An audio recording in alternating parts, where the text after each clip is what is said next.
விருச்சிக ராசிக்காரர்களுக்கு இந்த மாதத்தின் பெரும்பகுதி நாட்கள் 7ஆம் இடத்துல சுக்கிரன் இருந்து ராசியை பார்த்து கொண்டிருக்கிறார். 11ஆம் தேதி மாறக்கூடிய செவ்வாய் பயிற்சியின் மூலமாக உங்களுடைய ராசிநாதன் செவ்வாய் 6ஆம் இடத்துல ஆட்சியை அடைவது என்பது மிகப்பெரிய கொடுப்பினை.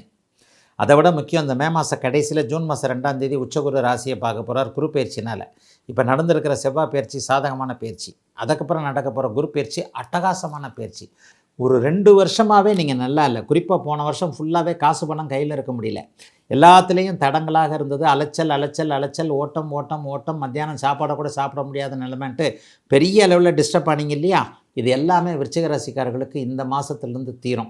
தைரியம், தன்னம்பிக்கை இல்லாமல் இருந்து வந்த விருச்சிக ராசிக்காரர்களுக்கு 11ஆம் தேதிக்கு பிறகு நல்ல தைரியம், தன்னம்பிக்கை வரப்போகிறது. கடன் தொல்லைகள், அதை விட முக்கியமாக குழந்தைகள் சார்ந்த விஷயங்களில், குழந்தைகளுக்கு தொழில் வச்சு கொடுத்தேன் நல்லா இல்லை, பிள்ளைக்கு கல்யாணம் பண்ணி கொடுத்தேன் நல்லா இல்லை, அல்லது புள்ள காசெல்லாம் காலி பண்ணிட்டு நிற்கிது, புள்ள சில இதெல்லாம் அடிக்ஷனாக இருக்கிறது. இந்த மாதிரி பிள்ளைகளால் கொஞ்சம் தொல்லைகளை அனுபவித்த அத்தனை விருச்சிக ராசிக்காரர்களுக்கும் இந்த மாதத்திலேயே பிள்ளைகள் தொல்லைகள் இல்லை என்கின்ற மாதிரியான நல்லவைகள் நடக்கக்கூடிய மாதமாக இந்த மாதம் அப்படியே அமைஞ்சிருக்குங்க. ராசியை சுபர் பார்க்கிறார் அப்படின்னாலே பெரிய அளவில் அப்படியே ஒரு இது வரும். சுக்கிரன் பார்த்து கொண்டிருப்பது நல்ல அமைப்பு.